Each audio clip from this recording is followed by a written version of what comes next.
along.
Welcome to the Practical Prayer Podcast pre-show on New Thought Media Network.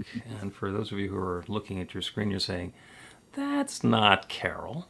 And in fact, that's not Carol. Carol was in attendance at a funeral today, and Dr. Robert Brzezinski has decided to join me on his own network to talk about practical prayer, which ought to be good fun. So thank you and welcome to your network. Thank you. I was gonna say I am not Carol Lawrence, and yes, it feels good. One of the things I've always loved is that this has always been about how we work together. So when you send an email that says, "Oh, hey, by the way, this is happening. Any chance you want to be a guest?" I love the fact that I'm here and I can say yes. And that's something I think you and I share, not only in this network, but in ministry as a whole, is that willingness to say, well, I might not know how that's going to work, but yeah, I'll be right there. Yeah, as people have have tagged me with, I say the answer is yes. Now let's work out the exact question. Right, exactly. So, yeah, it heads in a good direction that way. And I got to say congratulations and thank you because in the 130 episodes of the Practical Prayer Podcast, this is the first one that had somebody other than me and Carol. Okay. So now I definitely hold this as an honor today. Yeah. The very first guest on the Practical Prayer Podcast. You're breaking the glass floor, wall, ceiling, door, something. Something's going on there. So, and I will make mention to the folks who are watching on live on New Thought Media Network or on the recording. And by the way, I've heard from people who like to watch the recording because they can play it a little faster than it plays in real life. So, you know, I was a top 40 DJ on an AM radio station, so I know how to talk fast. But perhaps people want that to be faster. Anyway, you can go to bethelight.com, be-the-light.com. That's my website.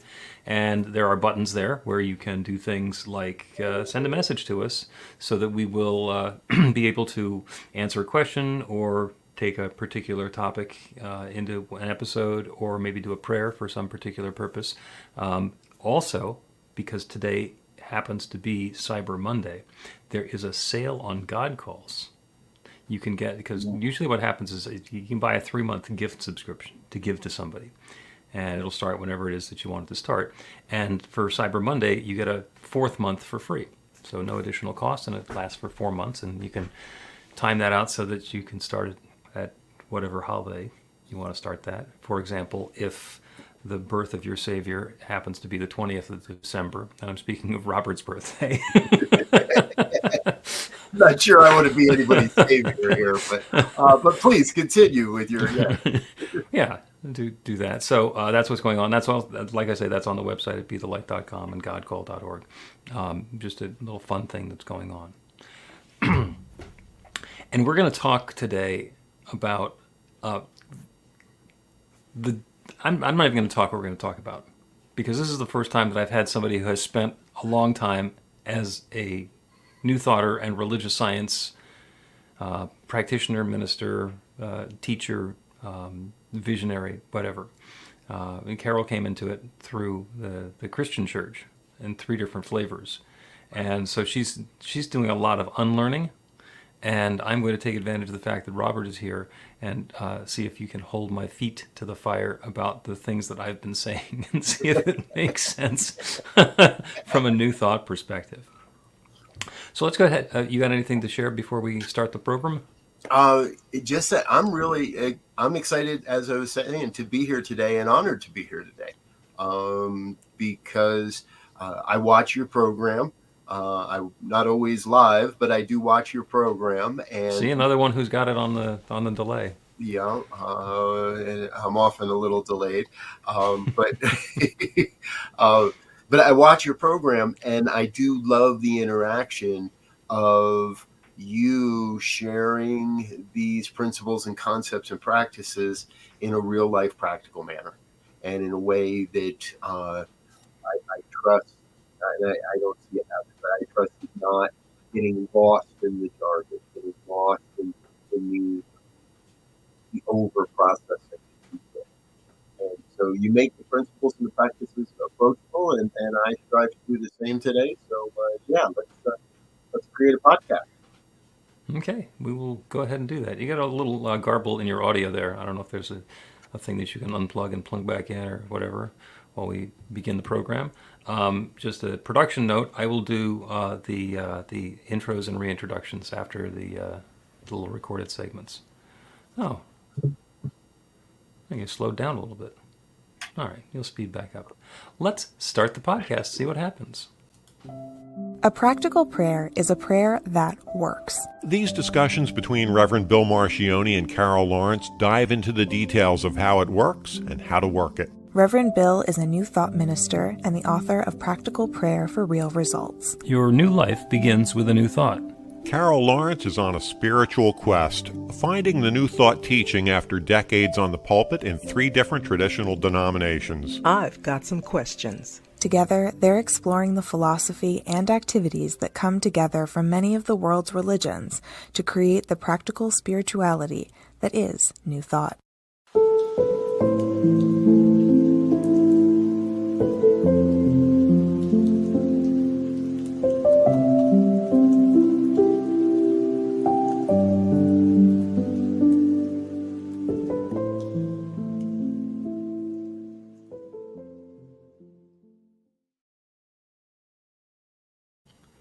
Welcome to the Practical Prayer Podcast. I'm Bill Marchiony, and Carol is attending a funeral today at the normal recording time.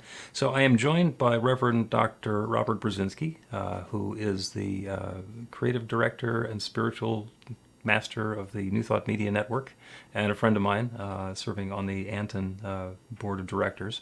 So Robert, welcome to the Practical Prayer Podcast. Oh, thank you. It's a great honor to be here, and I understand I'm the very first guest on the program in 130 episodes, I think you were saying that. Yeah. So it feels like a great honor, and I'm really looking forward to the conversation. Yep, this is episode number 130, and you are the first voice on this program that's not me or Carol. And there have been a couple of times when I've flown solo. I did one of those recently, and I tend to talk a little too fast when I'm just by myself. Mm-hmm. So that's you want that to be judgment. That's judgment or evaluation or understanding myself. So I figured, no, let me have somebody else to talk to. And I'm really looking forward to this because it's different. Because the way that Carol came to New Thought was she kind of outgrew or evolved beyond some of the thoughts that she had of limitation, being involved as deeply as she was in the Christian church. And I think she just sort of natively understood that when you're doing a prayer to a God that's out there, up there in the sky behind the clouds, you're missing something. And as I like to say, if I say direct your eyes towards God, if you don't close them, you miss the point. Right. So that divine power and presence is out there, but it's also in here. It's everything. Everything. That's like the whole concept. And so you have spent a lot of time in New Thought circles, being a minister and now a doctor of divinity in religious science, spiritual studies, religious studies. You're licensed and ordained by the Centers for Spiritual Living, which is the religious science group. And how long ago did you get started with New Thought? I found New Thought in 2001, actually. Okay. And in August, actually, of 2001. So I was in a foundational class the day after 9/11 happened. Wow.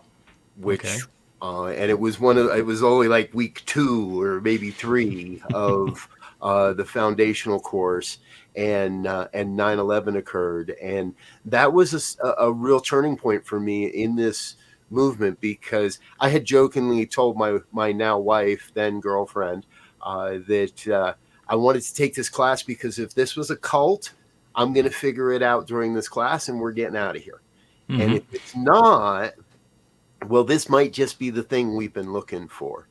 And the events of 9/11 and the way the minister presented those events to us and presented a New Thought perspective of the world and how things work, and what we're going to talk about here today, prayer, the way he explained all of that really sunk home for me that there's something pretty special here in this philosophy. Okay. Well, yeah, so you and I have both drunk the Kool-Aid. Yes. Which, in my experience, I spent a lot of time trying to figure out how to do a podcast before Carol came along. And it needs somebody to do some counterpoint, to ask really basic fundamental questions that I would never think of and you would never think of. So what we get to do today is I'm going to use this as a touch base, because you have been in the teaching as long as you have, and you understand it as well as you do. And you're part of the organization that basically takes ownership of religious science, or the science of mind, the Ernest Holmes branch of New Thought. Correct. There were some things, because that's one of the ones that I was trained in. I did my ministerial training with Centers for Spiritual Living while they were 2 organizations in the process of becoming 1 organization. I think they were making a Reese's Peanut Butter Cup or a Mentos or something. A Certs, with a sparkling drop of something else. And there were some things that, language-wise, got me turning my head going, what? What happens when you play a high-pitched sound for a puppy? It tilts its head and goes, huh, what is that? And it was perfectly normal to have people who have been around the spiritual community for a while, for one of them to say to the other, oh yeah, I was having an issue. So I went and talked to a practitioner, got a spiritual mind treatment, and I manifested a demonstration. And their friend will say, oh, that's wonderful. And a newbie who's listening over their shoulder would go, what the hell are you talking about? Exactly. What are you talking about? And so I took the opportunity, when I wasn't being supervised by people who used that sort of language, is I said, well, I'm going to call it practical prayer. I'm going to reintroduce it. That's what the Practical Prayer for Real Results book is. It's a spiritual mind treatment to manifest a demonstration, but it's with language that you can understand. So the first question for you is, how does that land for people who are living and breathing spiritual mind treatment and manifesting demonstrations? Wow, that's a great question, because I think the key word in your question is actually those that are living. The key phrase, those that are living. You're right. I have been around a while in this movement, a little over 20 years now, of really concerted effort study around how does this thing called spiritual mind treatment work. And no matter where I go and all my experiences, we use the word prayer as the shortcut. Okay. Because prayer means a lot to a lot of different people. Mm-hmm. And I would even venture to say that everyone has a unique and different way of being prayer, of being in prayer. So I do remember the first time I heard you share the term practical prayer. And I went, ooh, that is smart. Because truthfully, I don't know that I really want anybody treating with my mind. Get away from my head. I got enough going on in my mind. I don't know that I need you in there as well. Um, and that's a joking way of saying that the language doesn't convey accurately the experience someone is going to have when they sit down with someone who is trained and who has practiced and who is committed to living the process and the principles of what a practical prayer or a spiritual mind treatment really is. And so I see people occasionally that aren't living it and just professing it or doing their own. And there's nothing wrong with doing your own thing. And I believe that my experience over 20 years is that my personal experience of practical prayer has shifted and evolved and changed. And there are things that I might say today in a prayer that I would never have said back when somebody was listening and checking off little boxes and scoring how I did on my prayer, as you would. Yep. Okay. And a practical prayer has 5 steps, except when we have a difficulty believing that it's going to work. By the time we get to the end of the 3rd step, it's like, this isn't going to work. So there's a couple more to to negate and refute that disbelief. Because the prayer practice is the same in all religions. It's not like the humans that are doing a practical prayer are different than the humans who are doing a Christian prayer or a Jewish prayer. The thing that's different is the way that we understand how we are doing what we're doing. So it's said very clearly, it's done unto you as you believe. And a practical prayer or a spiritual mind treatment is a mechanism, a technique, a technology for changing our beliefs. Yes. And because if you believe it, then you receive it. And if you believe it and you don't know that you believe it, you still receive it. So if you believe that you deserve something bad, then you'll get something bad, even though you'd never say you want something bad. You might not even know that you believe that you deserve something bad, but there it is showing up in life. Right. Exactly. Yeah. And we sometimes say that your life is a life-size topographical map of your belief system. Yes. You want to know what you believe? Look at your life. Look at your life. Exactly. Look at your life. And that means you can change it, which is good. Yes. And I want to be really clear because I think this is one of the most topical aspects of this for someone who has studied over time. Practical prayer is it can be really easily turned into, oh, it's just the law of attraction. And it's more than that, because if I'm just attracting, then that implies that if I'm attracting something I don't want into my life, then that implies that I myself am not good enough or not enough or whatever, that I must be like that thing I'm pulling into my life. And it's much more deeper than that. So someone coming in the door, newer students, newer aficionados of this, if you will, can get a little lost in the deeper conversation of how broad the practice and the process really is. Because, yeah, I'm attracting into my mind what I believe, and that it what I believe is not set in stone. So Right. there's a room for me to, and this is what I love about treatment. If you, there, I just did it again. I gave us a whole new term. I just shortened it to treatment. What I love about treatment is it's an internal process for me to change what I'm thinking, to change the way I see the events and the experiences of my life, so that I am more receptive to demonstrating, to creating, to living those now new ideas, if you will, those new thoughts, and bringing that into form in my life. Yep.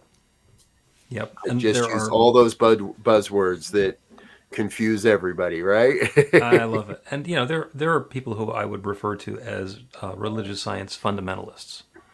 Yes. I've run into people who think that if Ernest Holmes didn't write it, then it's not worth reading. And I don't particularly agree with that. And in fact, the teaching doesn't agree with that. And the teaching is basically that there is one power and presence that shares itself as everything. It did a particularly nice job with Ernest Holmes. I think it did a particularly nice job with the Buddha and Jesus. There have been some high points along the way, and each one adds something that's powerful, important, and relevant. Practical prayer, like I said, is either 5 or 7 steps, or 9 steps if the 2 that you add on 6 and 7 don't help.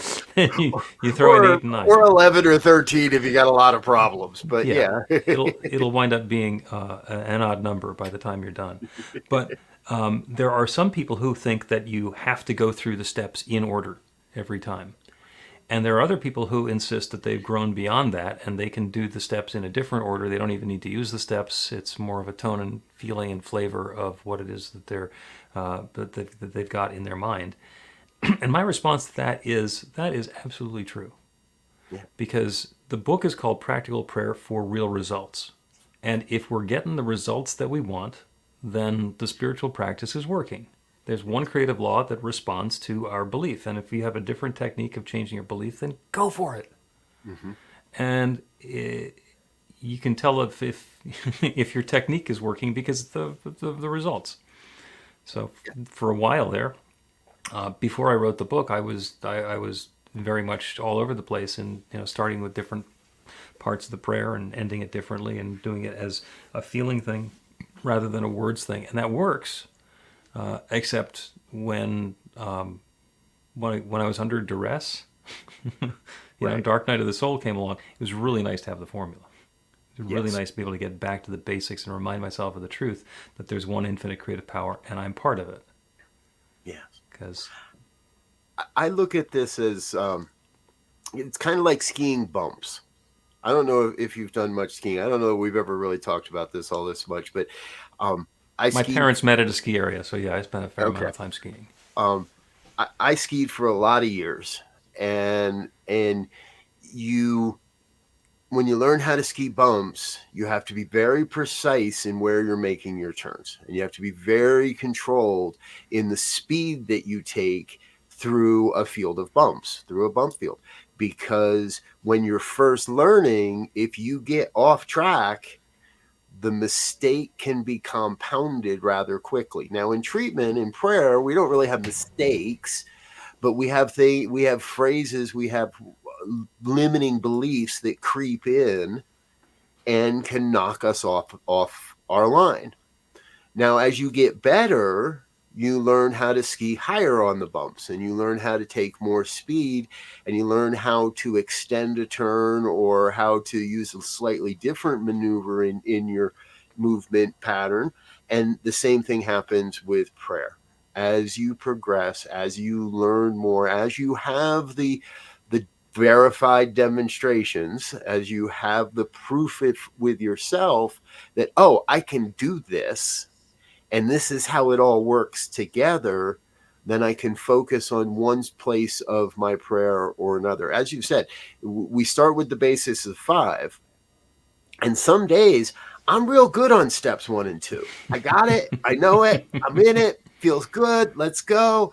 And more time or more words or more consciousness is invested in step 3.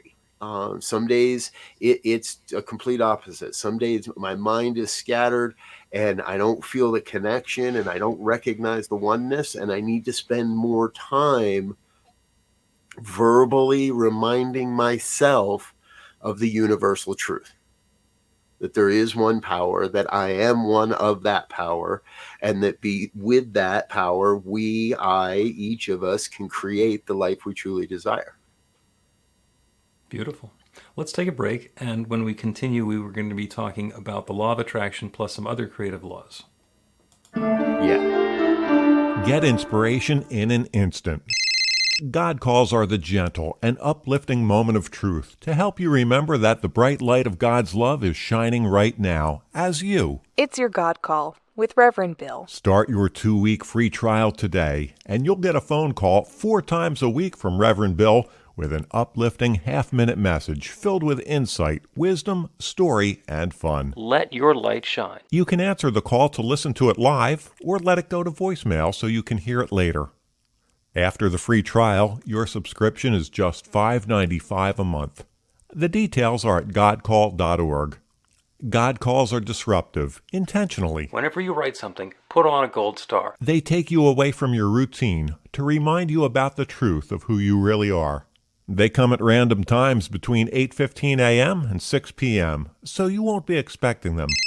And somehow, the message is exactly what you need to hear at the time. Magic is loose in the world. It's a moment of motivation in the middle of your day.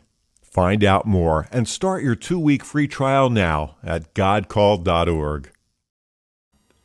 Welcome back to the Practical Prayer Podcast. I'm Bill Marchiony, and my special guest sitting in for Carol Lawrence is Reverend Dr. Robert Brzezinski.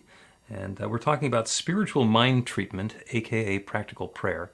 I kind of was thinking during the break that if you had a magic secret decoder ring and you put the word spiritual mind treatment in, it would decode to practical prayer for real results. There we go. I like that. Yes. Yeah. So we'll get one of those. And you mentioned earlier the law of attraction, which was made very popular by a lot of books and also by the movie The Secret. Yes. Which was a whole big dramatic thing about this secret that's been hidden forever. And, it's all about the law of attraction, that you are creating your experience according to what it is that you're embodying or attracting, or it's basically a manifestation of thought. And when the movie came out, I kind of jokingly suggested to the folks in my spiritual community that we go and pick it. We find a theater where it's being shown and pick it, because this is not a secret. This is not a secret. We talk about this every Sunday morning. We have classes. Okay, there's even some songs about it. It's not a secret. Marketing-wise, that was very successful. And there are people who say the law of attraction is what's always bringing, is always active in our lives, and that's what creates everything. And the answer is not exactly. Now, the law of attraction does attract all sorts of things to us. It can, and people say it can attract good health, it can attract prosperity, it can attract a relationship, it can attract a job. And there's something that's bigger that's going on. There's a creative law in the universe of which the law of attraction is part. And there's laws of correspondence, that the experience that I have will be in correspondence to the beliefs that I have in mind.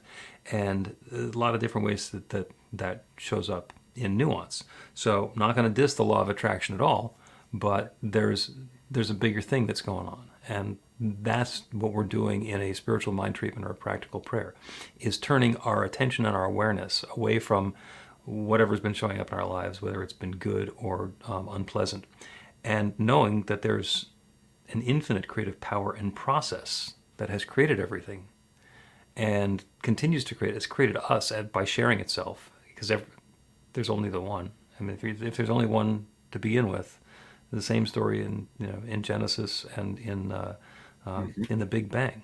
In the beginning there was darkness and void. God said, "Let there be light." In the beginning there was this singularity, one impossibly dense something or other, and it began expanding. I say expanding. It was really quite a messy explosion as everything in the universe started coming into being. And I just heard a timeline of how long it took, how many millions of years it took for it to cool down enough to support nuclear fusion. I mean, it was millions of years before the hydrogen atoms could start fusing. And then that went on for a while until the iron atoms started fusing. And the iron atoms are the heaviest ones that can be created by fusion, because beyond that atomic number, they let go of more energy than is required for the fusion. So it dies out, and then requires supernovas. So that's a big, long process to get from let there be light to where we are now, slightly more than 6,000 years. But the reason I bring that up, and the reason I say that that's so important, is because there's only one Big Bang. Right. We can all trace ourselves back to the same Big Bang. It's 14.2 billion years ago, but Right. still only the one. It's still only the one, and it's showing up as us individually. And that same creative process is still going on. And whatever power that said, let there be the Big Bang, let there be. What we're thinking with is the same thinking process. Yeah. Yeah. And just like iron coalesced, the potentiality of humanity coalesced. So there has to be within each and every one of us the seed, the germinate, the piece, the essence from what was that original messy Big Bang. We've just been thrown out across the universe, and some have collided with others and formed clouds, and others have coalesced or attracted themselves into orbits and become planets and stars and solar systems and all the various aspects of what it is. And I think that as humans, we're in a unique situation where we can be quite forgetful. We tend to forget these kinds of things. And when we forget our unity, what happens is separation. Right. Or a belief in separation, because A belief, separation doesn't actually yes, happen. exactly, a belief in separation. And so and that is not something we're aware of, and not something most people are aware of at the time when they start to form thoughts. As a child, we come into, I've tried to trace back my first thought. What was my very first thought in a human body? What the heck is this? Maybe this is why most children scream out impulsively and don't need a smack on the ass and just cry immediately under the white lights. The point I'm getting to is that once again, we get to a place where it's part of our maturity, or part of our maturing into. So we talk about the law of attraction. I remember this experience very well also.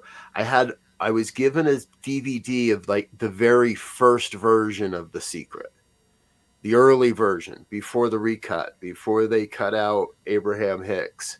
And I remember watching it and being like, well, this is exactly as you said. This is no secret.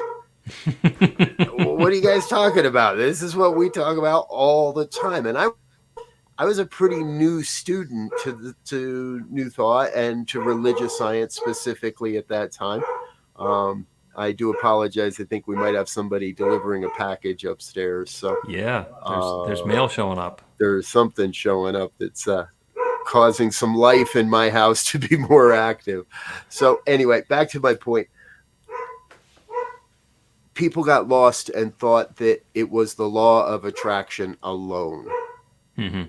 And in the Science of Mind textbook, the law of attraction is one chapter out of many, many chapters that are a part of how we look at the philosophy, how we can live our lives.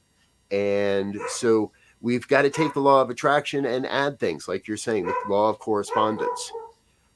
The more I am aligned and in correspondence with the truth, the more readily I am able to attract what it is that I want. When I'm out of alignment with that correspondence, my process of attraction is not as strong.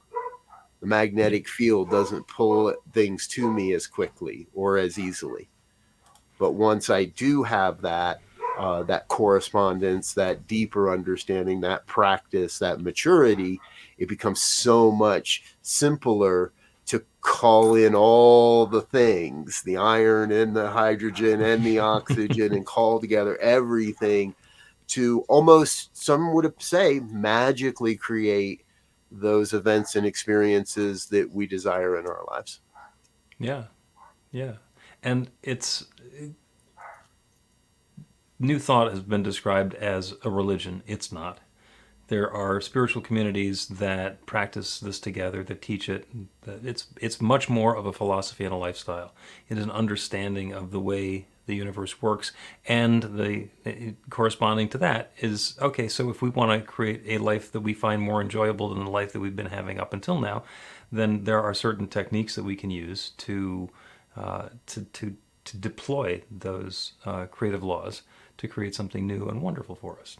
Let's take another break. When we come back, we are going to do a practical prayer, or maybe a spiritual mind treatment. We'll have to see.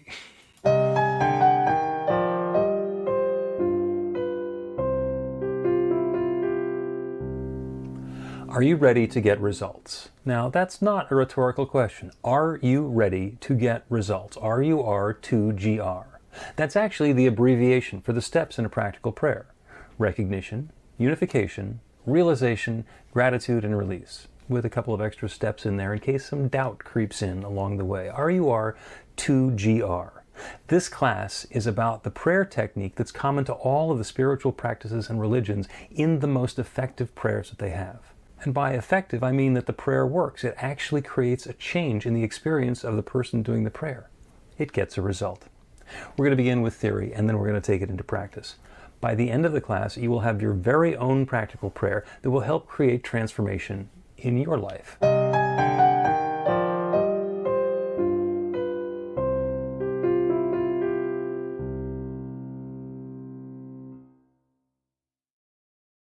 Welcome back to the Practical Prayer Podcast. I'm Bill Marchiony, and my guest host today is Dr. Robert Brzezinski of the New Thought Media Network, filling in for Carol, who is off at a funeral today. So sad for that, but Robert, glad that you could join us today. So the last segment is always a prayer, and so we do a prayer to wrap up the podcast, and let's go big today. Let's go, because we've been talking about spiritual mind treatment and practical prayer, and connecting with that infinite creative power that creates everything. So let's make today's prayer be about awareness of being one with that one creative power, knowing that that infinite creative power is right here and right now, operating for and through and as us. So as we turn our attention away from the world around us, we can open to that greater truth, that bigger awareness that there is that one creative power, that one divine source. We call it spirit, we call it God, we call it nature, we call it unfoldment. Whatever it is that one which is sharing itself as and through and in all of its creation. Everything is that divine power and presence taking its own unique form. We can all trace our existence back to the very beginning, when there was only one singularity. That's what its name was, the singularity. There's only one of those in a Big Bang, and everything has been expanding and evolving and exploding and reforming itself from that one up until right now, where it's showing up as each one of us. It's the same story that's in Scripture. In Genesis, it says, the beginning there was darkness and void and God. That was all there was, God. And everything else was absent. And then that infinite intelligence, God, said, let there be. It began a creative process, and that unfoldment began happening. In both stories, it's the same process of sharing and revealing newness, unfolding in and evolving into what's next and what's new from that same one source. So all of the intelligence, all of the power, all of the knowledge, all of the material that exists everywhere in the universe is that one expressed in its own way, combining and interacting and reforming and folding back upon itself. So everything is the opportunity for that one to reveal itself in a fresh new way. That one infinite creative power that has created everything has created each of us, me and everyone listening to this prayer. It's active. It's always active. There's no need to request that it turn on, that it become activated. It's always working. It is always responding. It is always corresponding. It is always creating. And so as we open to an even greater awareness of our oneness with that one creative power, we embody it. The intentions that we set, the desires that we have, the invitations that we make for that next experience that we experience and describe as new and wonderful and joyous and uplifting, harmonious and healthy, prosperous and loving, creative, joyous. Whatever combination of experiences will bring those about are unfolding in a unique way for each of us. So it is possible to do one prayer and have it unfold in a different way for each one listening, because we're all listening from a different perspective and we're all inviting something new. And the process is the same. That creative power that creates everything, that has created each of us, is creating this goodness for and through and as us now. It is already underway. And I'm grateful for it. I'm grateful for the goodness. I'm grateful for the results that are showing up in our lives, the demonstrations that are manifesting, as they say in the spiritual mind treatment lingo. I'm grateful for all of this good. I'm grateful to be able to speak this word and release it into that creative law that has created everything, and know without question, doubt, or hesitation that it is now creating this for each of us in our own way. And so with this deep feeling of thanks, I speak this word, I let it go, and I know it's so. And so it is. The Practical Prayer Podcast with Reverend Bill Marchiony and Carol Lawrence is a production of BeTheLight.com, be-the-light.com, where you can find more information about practical prayer for real results. Our theme is by Music of Wisdom. You can learn about the spiritual community of New Thought Philadelphia with daily guided meditations, Weekly celebrations of spirit, and Reverend Bill's classes in practical spirituality at newthoughtphilly.org.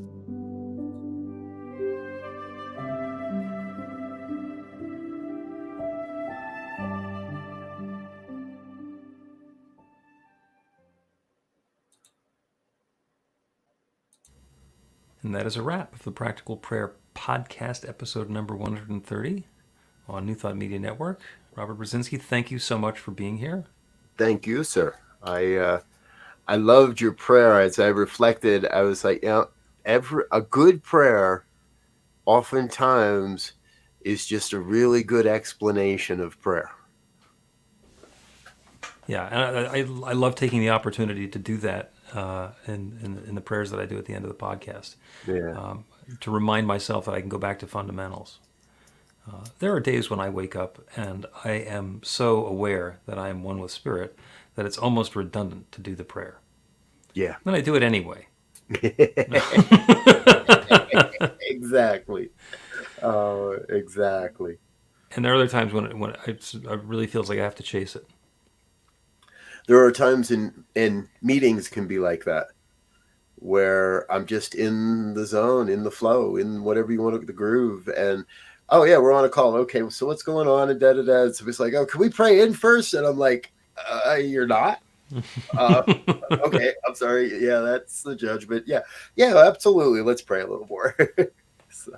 Yeah, well, that's why I do the quickie blessings. Yes. Because I started getting involved with working with a lot of other ministers. And there's the tendency when ministers get together is, well, I was going to either skip the prayer or let's pray in, and then it winds up being 5 minutes. Right. So what I did is I came up with something along the lines of, God knows as us that this time is blessed, and I'm grateful for it. And by the time I finish saying that, the minister who I'm talking to realizes that I've just done the opening prayer and that we don't need to close our eyes and go within and settle into the awareness of the infinite. Yeah. Yep. And do the 5 minute pray in. And other times the 5 minute pray in is good. Yes. I think I've shared this with you before. There's a line in the CSL ordination ceremony that says, a minister that is too busy to pray is far busier than God ever intended. I love it. But it also doesn't say that it's got to be a 5 minute prayer. And I think that, though, if you're living in alignment, if you're living corresponding according to the law, then you're there. And it shouldn't take 5 minutes to get yourself back to the point of, okay, now we can do this work. There's a story. I think it was Kennedy Schultz who founded the Atlanta Center for Spiritual Living, a religious science church. Somebody came out from home office as he was getting the enterprise started, and he greeted them. They're like riding up in the elevator, and he says, "I'd like to get some time with you at some point to talk about the technique that I can use for growing this spiritual community." And I think it was Bill Hornby, I'm not sure, said, "Oh, it won't take that long. We can do that by the time we get off the elevator." And it was something along the lines of, God is guiding me to take the next perfect steps in creating my successful ministry. Right. Bada bing. So Yep. It doesn't need to be long and complicated. Nope. We can make it long and complicated. We don't have to. Yep. Exactly. All right. Cool. Well, thank you very much for joining me today, and happy Cyber Monday, and Yes. happy Giving Tuesday, and all of the other special days when you can buy things. Yes, I noticed some places.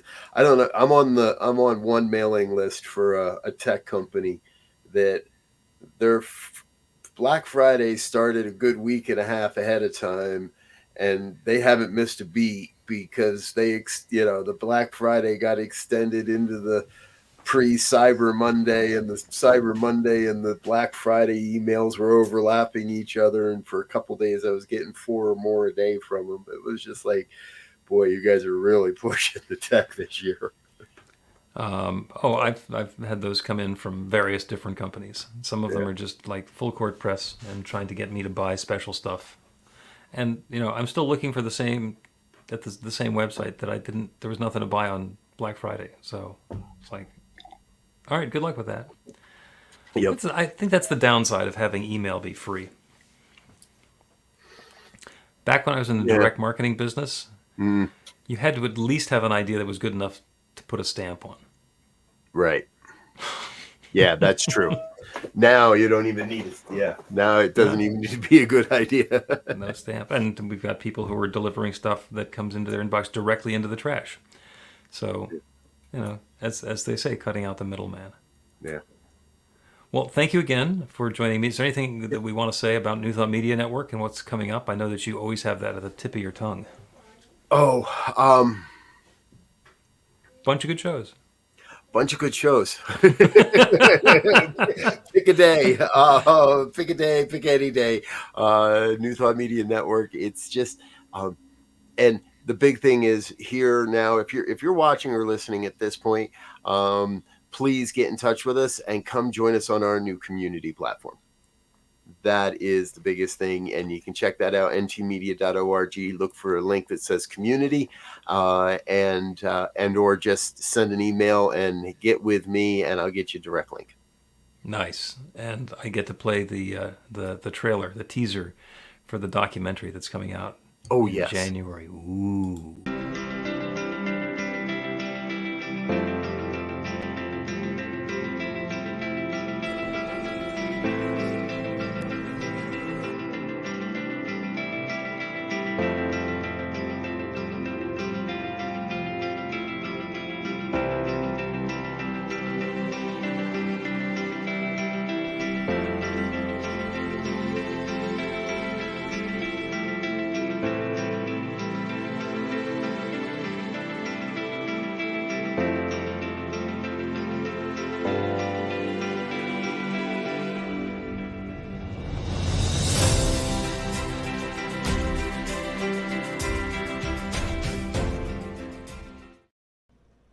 Please help us say thank you to our organizational sponsors, including the Hepperlin Foundation, Affiliated New Thought Network, International New Thought Alliance, Science of Mind Archives and Library Foundation, Center for Spiritual Living Denver, Center for Spiritual Living Midtown, New Thought Philadelphia, Planned Happiness Institute, Summit Center for Spiritual Living, One Heart Retreats, Center for Spiritual Living on the Lake, Unity Spiritual Center, Kitchener, Om Center for Spiritual Living, La Mesa, Satya Center, Center for Spiritual Living, North Jersey, Unity of Savannah, and Center for Spiritual Living, Seattle, as well as all of our individual donors.